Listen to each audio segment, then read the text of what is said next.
Olá,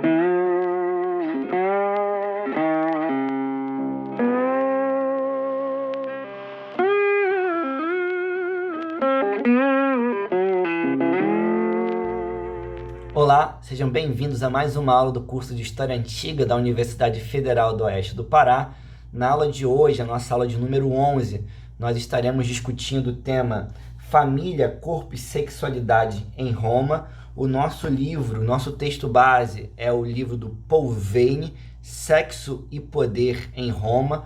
O Paul Veyne é um dos grandes latinistas, isto é, especialista sobre Roma na Antiguidade. Do período atual, ou seja, nós temos aí uma produção ainda muito atual do Paul Veyne. Ele é um historiador francês que tem uma vastíssima obra, e dessa sua vasta obra, muitos títulos estão publicados em português. Destaco desde trabalhos mais voltados à teoria da história, como o livro Como se Escreve História, no qual o Veyne faz um diálogo, por exemplo, também com o trabalho do Michel Foucault, e mostra como que as discussões do Foucault são importantes para o historiador, e outras obras, como Pão e Circo, que eu já citei, Acreditavam os Gregos em Seus Mitos, vale muito a pena acessar esse estudo, e o nosso trabalho, mais uma vez, Sexo e Poder em Roma, que é uma coletânea de estudos, artigos, entrevistas que o Paul Veyne ofereceu entre os anos 80, 70 e os anos 2000. Então, é uma coletânea como tal. A gente pegou aqui um conjunto de textos ligados a esse eixo, que é da sexualidade, da família, da sociedade romana. Nós nos propomos aqui então a fazer uma aula em cima de um conjunto de textos do Paul Veyne, explorando esse fio condutor. Antes da gente avançar para a aula, como eu citei a partir do Paul Veyne, fica também a sugestão para você interessado, você que ao ver o vídeo ficou com mais curiosidade, tem intenção de aprofundar, quer ler mais sobre o tema, e não necessariamente sobre a história antiga ou a história de Roma, seguindo as principais referências que eu vou deixar na descrição do vídeo, eu deixo a indicação da obra do Michel Foucault, História da Sexualidade. Eu acho que ela é uma obra importantíssima, todos devem de certo modo ler. Acho que o Michel Foucault, ele muda o campo das ciências humanas e sociais. Em geral, a gente pensa, eu cito muito mais o Foucault ao falar da política, dos micropoderes, dessa redefinição e dessa contribuição de Foucault para a história política. No entanto, também é fundamental pensarmos no trabalho de Foucault ligado à questão do corpo, da sexualidade, dos discursos, da normatividade, dos elementos institucionais, a história da loucura. E fica aqui mais uma vez a referência a essa trilogia, a História da Sexualidade. Isso aqui é só o volume 1 para dar referência material para vocês, que é uma obra importantíssima sobre essa temática, que não é sobre história antiga, que vai abordar a questão de uma forma muito mais ampla. É um livro que tem várias traduções, vocês conseguem acessar com uma certa facilidade, dando uma procurada rápida. Sem mais delongas, eu gostaria apenas de explicar que essa aula ela vai ter um perfil um pouquinho diferente do que a gente vem tendo, porque eu preparei um slide que eu uso em sala de aula, nas aulas presenciais, e está muito organizadinho já, com um texto bem detalhado. Então eu vou seguir muito mais com esse material de slide. Então hoje, especificamente, vocês vão ver pouca interação do meu rosto no vídeo, muito mais a voz com slides. Então, esclarecendo isso, vamos dar início ao nosso material, lembrando que são vários capítulos, então eu vou seguir mais ou menos capítulo a capítulo. O primeiro deles é sobre o casamento em Roma. Ao falar do casamento em Roma, o Paul Veyne estabelece um contraste, eu acho interessante, porque no ponto de partida do texto, ele já mostra uma certa diferenciação entre o casamento em Roma e o que nós compreendemos no mundo moderno, essa questão do casamento. Então, o Veyne nos destaca que o casamento em Roma era um ato privado, ele não era acompanhado de documentos escritos, não tinha presença de uma autoridade civil, religiosa necessariamente, não tinha questão do poder público, esse casamento no cartório que nós temos, por exemplo, no mundo atual. E para o Paul Veyne, ele não era carregado de símbolos específicos. Mais à frente no texto ele fala até de uma preparação, de alguns ornamentos, mas ele não indica, por exemplo, a existência de alguns objetos específicos ligados ao casamento, por exemplo, a questão do anel. Em síntese, né, o casamento para Paul Veyne em Roma era um ato informal e, consequentemente, a informalidade ligada ao casamento envolvia também a questão do divórcio. Então era muito fácil e era possível que homens e mulheres buscassem o divórcio para o nosso autor de forma simples e informal. E é interessante que o Paul Veyne, então, busca lançar uma questão: por que casar em Roma? E para responder, e observem a forma como ele constrói os argumentos, o Paul Veyne levanta algumas possibilidades e inicia fazendo negativos. Então, Paul Veyne se questiona: casava-se por uma questão de patrimônio e sucessão? Aí ele diz: não, ou não apenas, no sentido que não era fundamental um filho legítimo para herdar, sendo que existia o dispositivo da adoção, muitíssimo usado pela elite romana. Eu já citei aqui em aulas passadas para falar da questão de César, falar de Otávio com Tibério, de César com Otávio Augusto, por exemplo. Então, frente ao dispositivo da adoção e a possibilidade das pessoas disporem dos seus bens, das suas posses, não necessariamente para os herdeiros de sangue, ele esvazia um pouco de sentido a relação direta entre casamento, patrimônio e sucessão. O Paul Veyne também faz uma observação, e esse é um contraste claro com a questão da moral cristã no mundo contemporâneo e mesmo em outras temporalidades, que é a questão do casamento como acesso ao sexo, né? Então ele vai nos dizer que o sexo na sociedade romana ele era muito mais aberto, muito mais presente e aceito. Logo, as pessoas não buscavam o casamento para ter um sexo, ter acesso ao sexo. Então, nesse sentido, onde estaria a explicação para o casamento? E aí, novamente, eu faço aqui um destaque que o Paul Veyne está estudando a questão do cidadão, tá? Porque para o Veyne não dá para a gente falar de casamento em Roma para esses grupos, essas elites romanas, sem falar da questão da cidadania e da liberdade. Então é esse homem livre, é essa mulher livre que tem a prerrogativa da possibilidade de assumir casamento, tá? Então, para o Paul Veyne, casava-se para enriquecer por meio do dote e pelo costume ligado à noção de cidadania, né? Então, é uma ideia de cidadania que envolve e vai favorecendo a noção de casamento. Cita o Paul Veyne: os cidadãos tinham o dever de se casar a fim de procriar em núpcias legítimas filhos que, sendo legítimos, perpetuassem um corpo cívico. Fim de citação. Então esse é um ponto interessante, porque ele nos põe em uma outra dimensão que vai refletir e inserir o casamento na sociedade romana. Consequentemente, o Paul Veyne nos fala sobre a posição da mulher no casamento. Então, o foco central dele é entender a moral acerca do casamento, mas, brevemente, ele nos fala sobre a condição feminina. Então, entendam aqui essa questão da posição feminina muito mais como um cenário que vai a partir dele para a mudança, do que um cenário estático que persiste em toda a história da República do Império Romano, ok? Cita o Paul Veyne sobre a condição da mulher no casamento. A esposa não era mais do que um dos móveis e utensílios da casa, que compreendiam também os filhos, os alforriados, os clientes e os escravos. A esposa é, na prática, uma subalterna. Era uma criança grande que o marido era obrigado a tratar com deferência por causa do seu dote e de seu pai nobre. O marido era dono tanto da mulher como das filhas e das empregadas domésticas. Se a mulher fosse infiel, isso não seria um ridículo, mas uma infelicidade. Fim de citação. Isso é um ponto interessante da reflexão do Paul Veyne, porque ele nos permite estabelecer contrastes, e agora não entre a atualidade e o mundo romano, mas entre diferentes momentos ou diferentes morais do mundo romano. Por que eu falo em diferentes momentos? Porque o nosso autor começa a estabelecer um contraste entre o século I, até o século I a.C.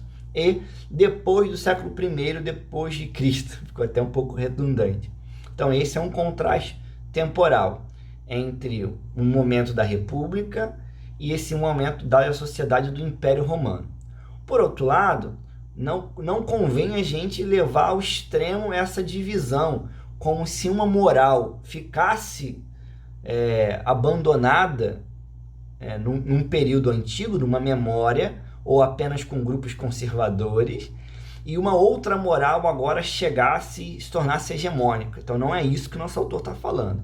Então ele nos aponta que há um contraste de épocas, porque a moral estoica vai se afirmando nesse cenário do século I depois de Cristo. No entanto, ele também nos mostra que essas referências vão se sobrepor na sociedade. Então a gente tem uma diversidade de concepções. O que o Pouvênio está nos falando sobre essa moral acerca do casamento? Ele estabelece uma moral antiga, que ele chama de uma moral cívica, na qual casar é um dever do cidadão. Aquele trecho que nós acabamos de ler em slides passados. Nessa perspectiva, a esposa era um objeto do homem para fazer filhos legítimos e aumentar o patrimônio. No entanto, ele se esforça em demonstrar isso em vários momentos do capítulo. Existe uma moral nova, que ele chama de estoica, na qual entende-se que se quiser ser um homem de bem, só se pode fazer amor para ter filhos. O estado do casamento não serve para prazeres venéreos. Nessa lógica de condenação do prazer, de condenação dos elementos mundanos, a posição da mulher consequentemente muda. E nessa linha, a mulher torna-se companheira. Cria-se entre marido e mulher, entre o esposo e a esposa, laços de amizade, mas que também estão ligados a laços de obediência. A mulher deve uma obediência ao seu marido. Nessa nova ordem moral, o adultério, tanto do homem quanto da mulher, são vistos como graves, ou seja, deixa de apenas condenar a prática do adultério da mulher, também passa-se a condenar a questão do homem. Isso não quer dizer que a sociedade fica mais igualitária, mas muda, pelo menos para essa moral estoica, a posição da mulher. Acrescenta ainda o Pouvênio que os esposos, para o estoicismo, só devem fazer amor para ter filhos e não devem trocar carícias em excesso. Então observe aqui que o estoicismo condena esses excessos, esses prazeres mundanos, essa ideia de tratar uma mulher legítima como uma amante vulgar, né, com a qual você tem relações apenas por prazer. É nessa via que o nosso autor se preocupa, já no final do capítulo, em estabelecer um contraste e evitar as aproximações que eu chamei aqui de perigosas entre o paganismo romano e o cristianismo. Uma leitura rápida dessas discussões acerca do estoicismo romano poderiam nos levar à questão de enxergar no estoicismo basicamente o mesmo da moral cristã nesses primeiros séculos, mas não é isso que o Pouvênio está propondo. Para o nosso autor, ele estabelece uma reflexão que eu considero interessante. Então eu cito: pagãos e cristãos, em certa época, disseram: não faça amor, a não ser para ter filhos. Mas essa proclamação não tem as mesmas consequências se for proveniente de uma doutrina de sabedoria, está falando do estoicismo, que dá conselhos a indivíduos livres que os seguem se estiverem convencidos de que se trata de coisa a ser seguida, ou de uma igreja todo-poderosa, que pretende dominar as consciências com o objetivo de salvá-las na conquista do além e quer determinar a lei para todos os homens, sem exceção, convencidos ou não. Fim de citação. Esse é um trecho interessante do Paul Venn porque ele nos vai exatamente tentar aqui diferenciar a questão da condenação ao sexo na moral estoica e na moral cristã. Então ele está chamando, eu diria que um dos pontos centrais do distanciamento entre essas duas concepções é o elemento institucional, né? O outro discurso cristão vem de uma instituição. Isso não quer dizer que as proximidades não existam. Inclusive, eu até falo isso em várias aulas no curso de medieval. Não dá para a gente dizer que a ideia de uma negação do corpo, um ideal de virgindade, é apenas obra do cristianismo e da moral judaico-cristã. Isso seria, inclusive, negar as influências de diferentes concepções presentes no mundo romano, que não necessariamente têm raízes nessa moral judaico-cristã. Mas também não é, ao fazer isso, não quer dizer que cristãos e estoicos, para usar aqui a discussão do Venn, estavam na mesma condição, falando a mesma coisa, das mesmas formas, com as mesmas bases e os mesmos fundamentos institucionais. Chegamos assim a um outro capítulo do texto, que é o capítulo sobre o aborto em Roma. Esse é um capítulo muito interessante e, em geral, nas discussões que nós travamos em sala, ele aparece como um capítulo delicado. Na nossa sociedade brasileira, a questão do aborto é um tabu difícil de encarar. Eu até coloco aqui no slide que vocês já vão ver, para abrir esse tema, um cartaz da marcha pela legalização do aborto. É um cartaz de 2018, uma marcha que ocorreu no Rio de Janeiro. Então, o movimento feminista brasileiro, já há algumas décadas, ou boas décadas, levanta a bandeira, tanto em alguns segmentos um pouco mais radicais, eu diria até, levanta a bandeira com muita força do aborto ligado ao direito da mulher decidir sobre o seu corpo, e outros, pelo menos, vão lutar em torno da bandeira da descriminalização do aborto, né? Tirar o aborto como um crime, garantir pleno acesso ao SUS às mulheres nesse momento tão difícil, né? Então, nós sabemos aí que o aborto é uma questão de saúde pública, não é uma particularidade do Brasil. Vocês devem ter acompanhado esse vídeo está sendo gravado em 2021, e poucos meses atrás essa questão esteve à tona na mudança na legislação da Argentina, nosso país vizinho.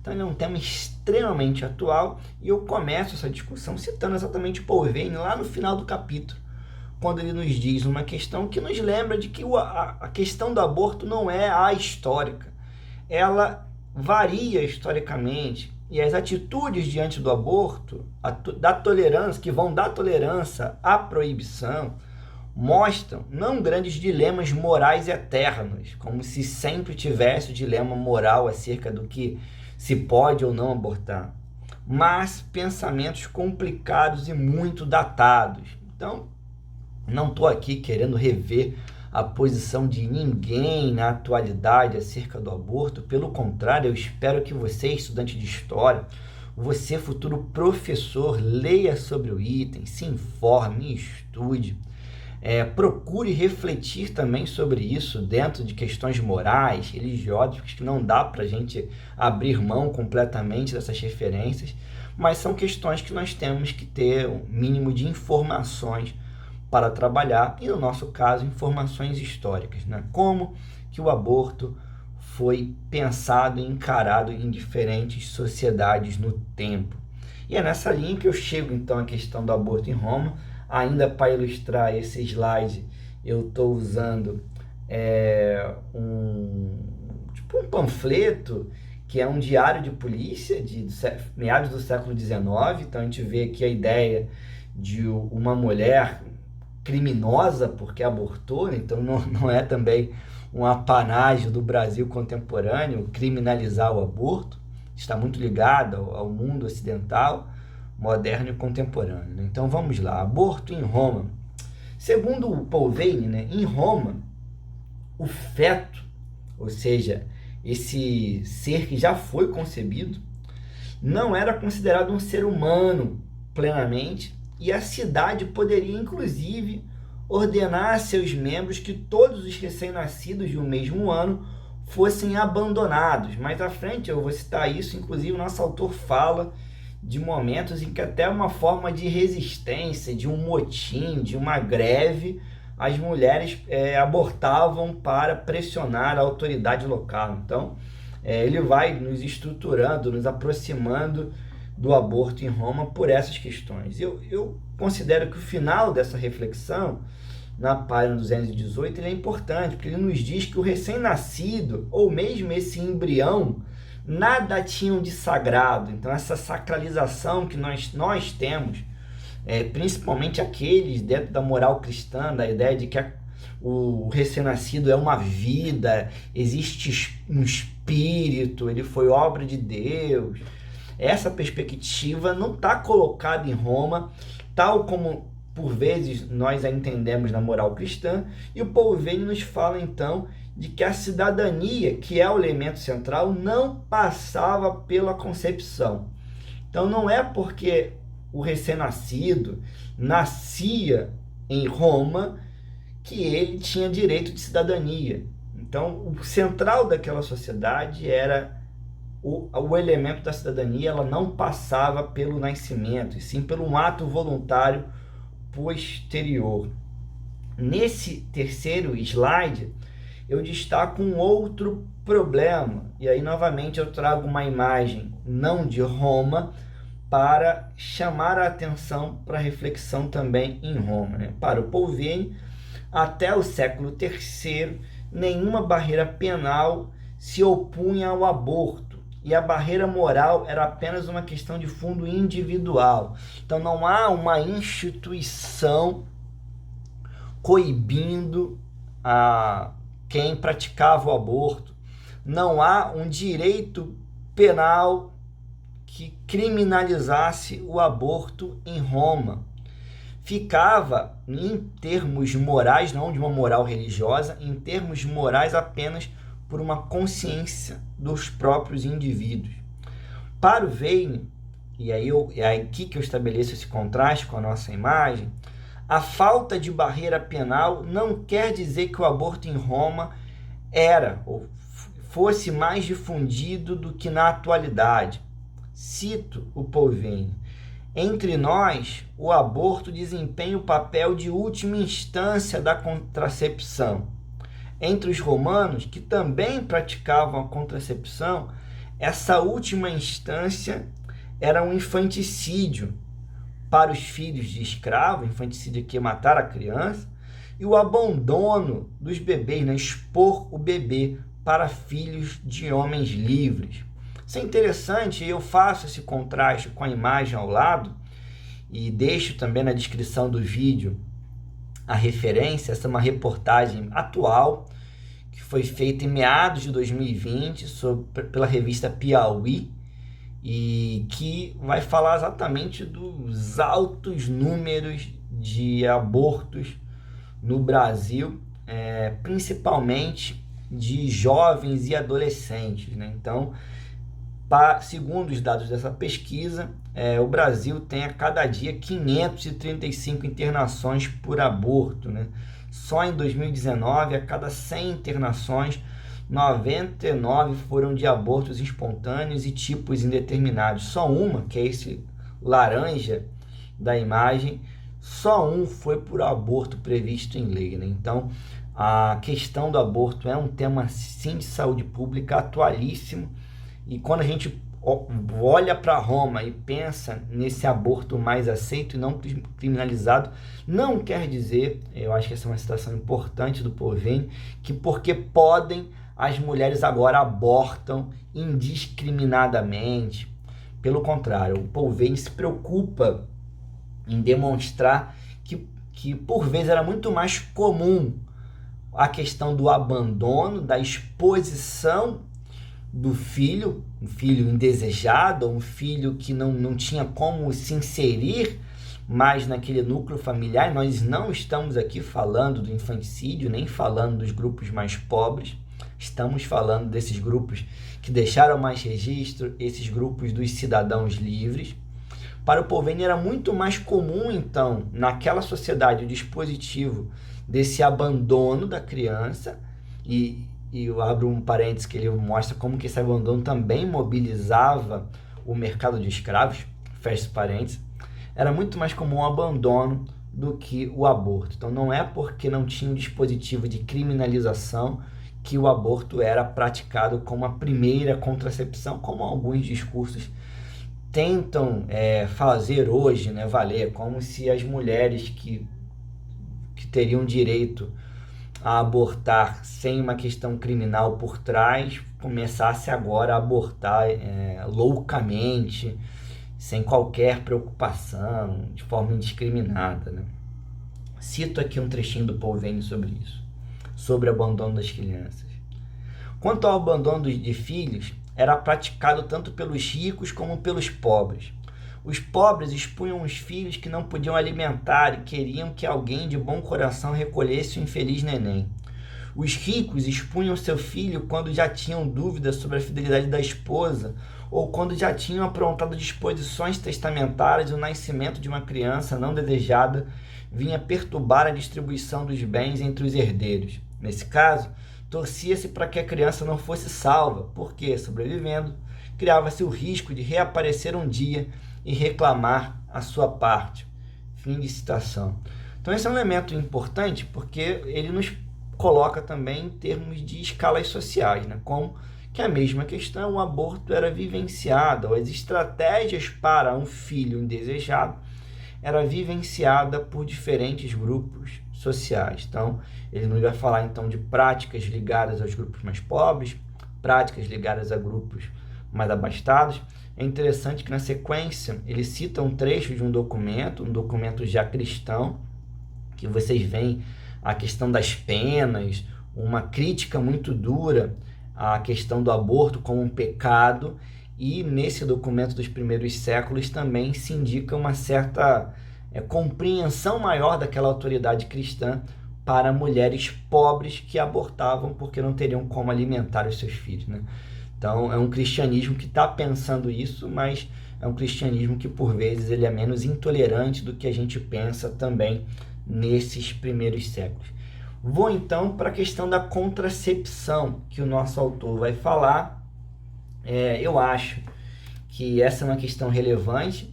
A gente ainda tem muita dificuldade de pensar a contracepção no Brasil. Em geral, falar disso na educação é muito complicado. Vide o que se tornou as fake news dos últimos anos, principalmente no contexto eleitoral, a ideia de que estavam querendo implantar, distribuir camisinha, não vou nem falar da tal da mamadeira que queria se distribuir nas escolas. Então essas polêmicas em torno de fake news se estruturaram nos últimos anos no Brasil, reforçando como que a gente ainda não consegue tratar de forma racional, até madura, a questão dos métodos contraceptivos, né? Que são, especialmente os ligados à indústria, são avanços da nossa sociedade industrial moderna ocidental. No entanto, o que nós sabemos, não precisamos pensar muito, é que os métodos contraceptivos populares, eles foram usados ao longo de diferentes sociedades e diferentes temporalidades. E aqui eu coloco mais um slide pensando exatamente isso. O nosso autor destaca, não me peçam para explicar isso, ele apresenta brevemente, eu não tenho como detalhar isso para vocês, que é a questão da água fria, da ideia da água fria que mata o espermatozoide. Então ele falava aqui dessa moça lavada e da moça úmida, visto até como uma prática já que mostraria esse cuidado de mulheres que tinham uma vida sexual muito ativa, de andar com uma água bem gelada para após o ato já se lavarem e tentarem ali evitar a concepção. sabemos que diferentes sociedades, ainda hoje, há um uso muito popular, principalmente na atualidade, mas em diferentes tempos esse uso não tinha nem um vínculo só com os grupos mais populares, que é o uso de ervas e poções mágicas, né, que eram usadas ali para também gerar os abortivos. Ele nos cita, o Paul Vane, ainda um caso de 214, de um aborto coletivo, que mulheres usam desse expediente para ir contra a lei de uma cidade. Então, é uma demonstração de como o aborto não era ali um tabu nessa sociedade romana. E eu queria que vocês prestassem atenção na nossa imagem. Não sei se até então vocês ficaram mais focados na minha fala do que na imagem, mas prestem atenção na imagem. Nessa medalha de bronze, nós temos uma mulher e um homem copulando por trás, e eu costumo usar essa imagem ali do primeiro século depois de Cristo, para referenciar também de que nem todas as posições sexuais resultavam em concepção, né? Então, o sexo anal, o sexo oral eram formas também usadas em diferentes tempos para se evitar a concepção, né? Em geral, e aí o cristianismo vai ser muito enfático em condenar essa posição sexual, mas ela não deixava de ser uma possibilidade usada como uma forma de não gerar concepção. Eu vou fechar então essa aula por aqui, então vou fechar então uma parte 1 e uma parte 2, que eu vou dar continuidade, para evitar um vídeo muito longo que fica muito pesado. Eu sei que muitos estudantes estão aí nas suas comunidades rurais, nos seus bairros, com dificuldade de acesso à internet, e um vídeo muito longo, muito pesado, também gera mais consumo de dados. Então, para evitar esses problemas, eu vou dividir essa videoaula em parte 1 e parte 2. Na sequência, nós vamos falar exatamente das práticas sexuais no mundo romano. Até logo!